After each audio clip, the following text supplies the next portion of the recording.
We should see it any second now, and there you are getting a great view of Crew 9 inside Dragon Freedom as it returns back to Earth. We are awaiting the drogue deploys. This view coming from the WB-57 high altitude plane, and there you see it on your screen, drogue deployment. Drogue descent rate nominal.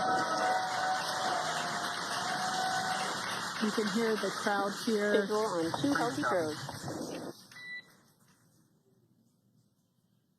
The crowd here very excited as Dragon Freedom continues to make its way back to planet Earth.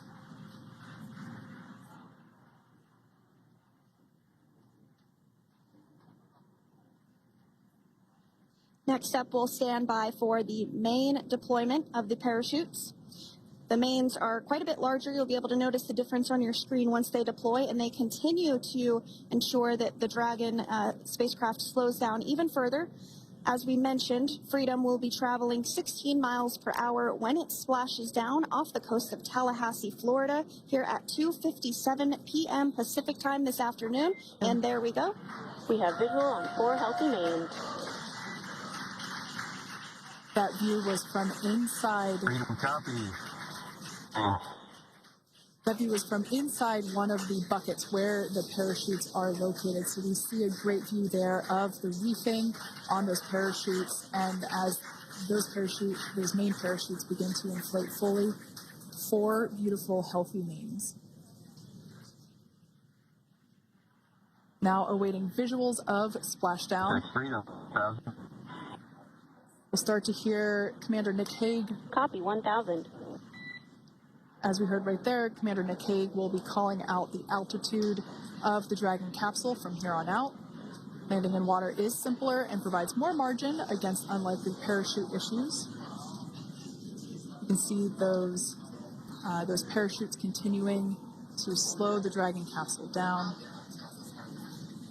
And if you're just joining us, you're looking at 800 meters. a live view of Crew 9, just minutes away from splashing down off the coast of Tallahassee, Florida. Splashdown 2 minutes from now at 2:57 p.m. Pacific. We do have 4 healthy mains really doing the job there. Just breathtaking views of a calm, glass-like ocean off the coast of Tallahassee, Florida. Crew 9 just minutes away from splashing down. This is really such an incredible shot. That Copy 600. That was a live view from our recovery vessel, Megan, which is stationed a couple miles away from the splashdown site. We can see the crew there using their restraints as resting places for their arms. They were just in space moments ago, so their arms were able to float freely. 400 meters. This is a gorgeous bluebird day here that we have for the splashdown of Crew 9. It's incredible to think that the Dragon capsule just minutes ago was going over 17,000 miles per hour and now gently coasting to a soft splashdown. 200. Copy 200 meters. Brace for splashdown.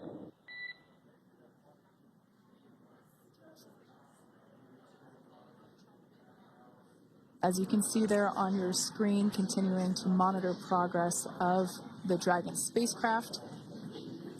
And we're going to stand by for splashdown located in the Gulf of America off the coast of Tallahassee, Florida.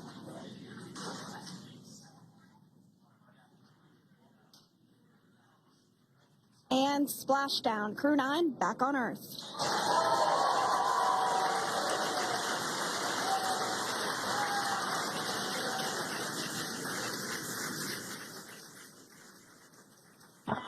And SpaceX Freedom, splashdown.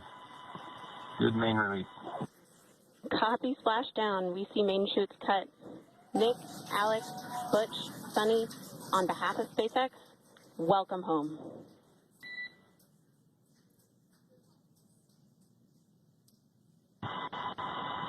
It is an amazing water ride. I see a capsule full of grams ear to ear.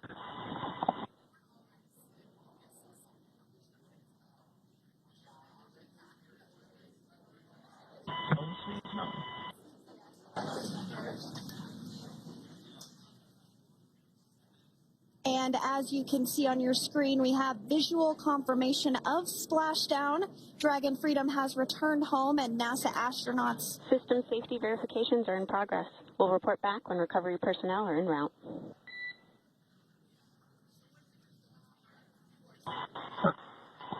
Understand. And, we're in section 2 of 4.800 landing response. And looking for your words and if it is necessary.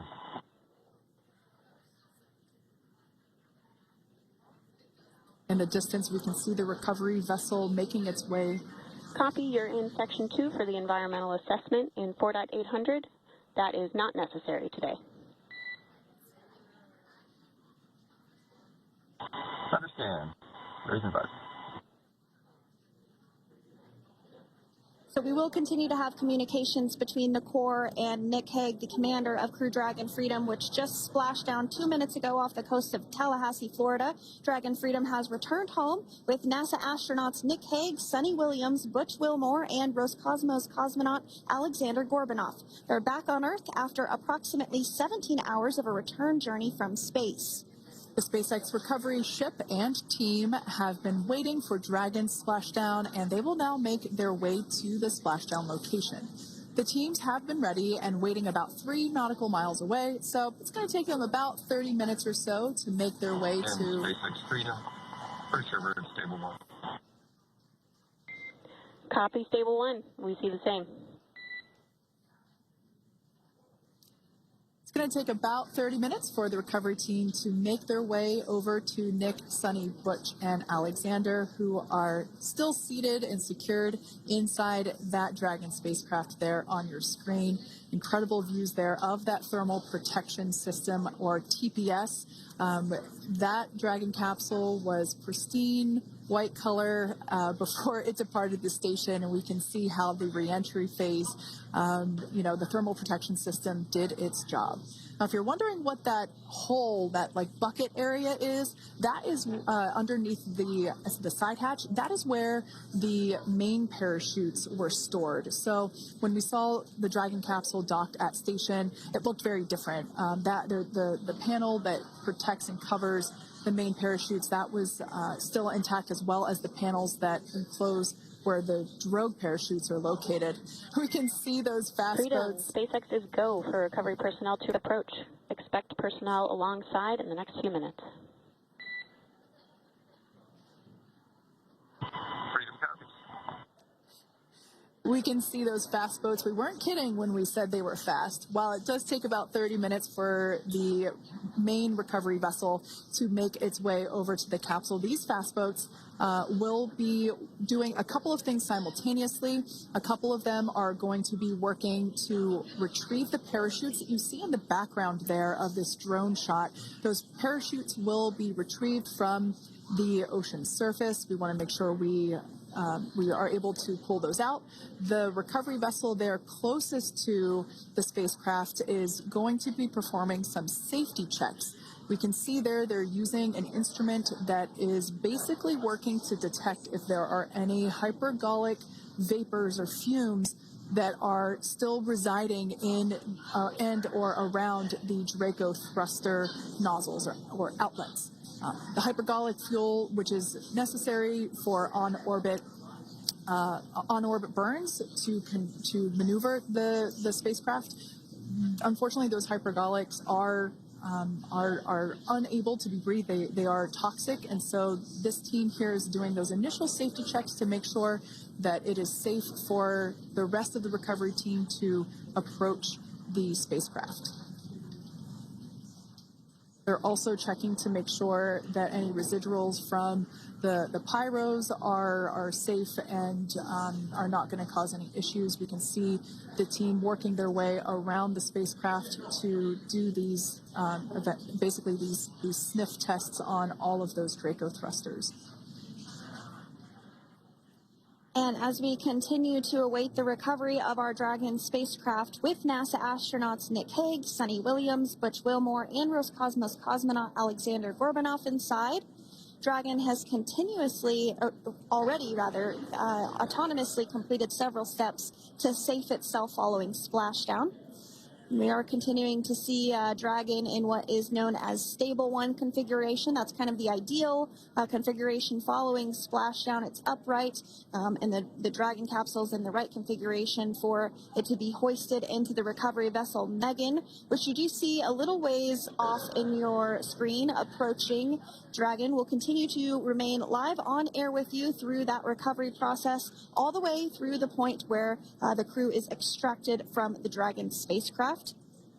Now, if you are just joining us, the mission has gone smoothly so far. Dragon successfully splashed down off the coast of Tallahassee, Florida at 2:57 p.m. Pacific, 5:57 p.m. Eastern Time this afternoon. Approximately 17 hours prior to splashdown, Dragon autonomously undocked from the International Space Station, completed a series of departure burns, jettisoned its trunk section, and performed its final burn, the deorbit burn. This placed the Dragon spacecraft on a trajectory toward Tallahassee, Florida.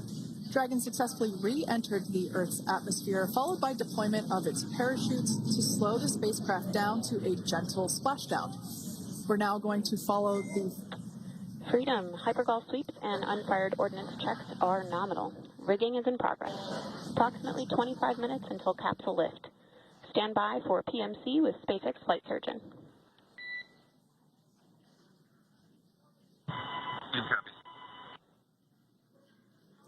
And so what we did just hear there was communications that those hypergol checks were complete.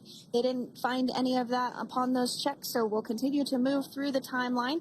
Next up is a process called rigging, which you see happening right now on your screen. This is when a SpaceX recovery personnel actually works to climb aboard the capsule and work through procedures ahead of lifting onto the nest of the recovery vessel Megan. We heard it's going to be about 25 minutes or so until that lift actually takes place.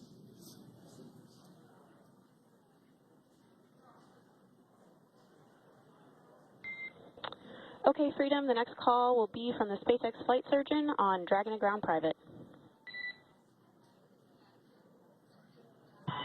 Understand. Thank you. callouts there indicating that the crew will have the opportunity to do a quick check-in with the SpaceX flight surgeon. This is standard procedure for every Dragon spacecraft when it returns to Earth. It's just an initial check-in, make sure everybody is doing okay. They will also have another check-in with the flight surgeon once they are on board that recovery vessel that you see there in the background. We can now see that SpaceX recovery team member they're on top of the Dragon spacecraft. They are going to be working to install plugs in the Draco thrusters to ensure that none of those and to ensure that no more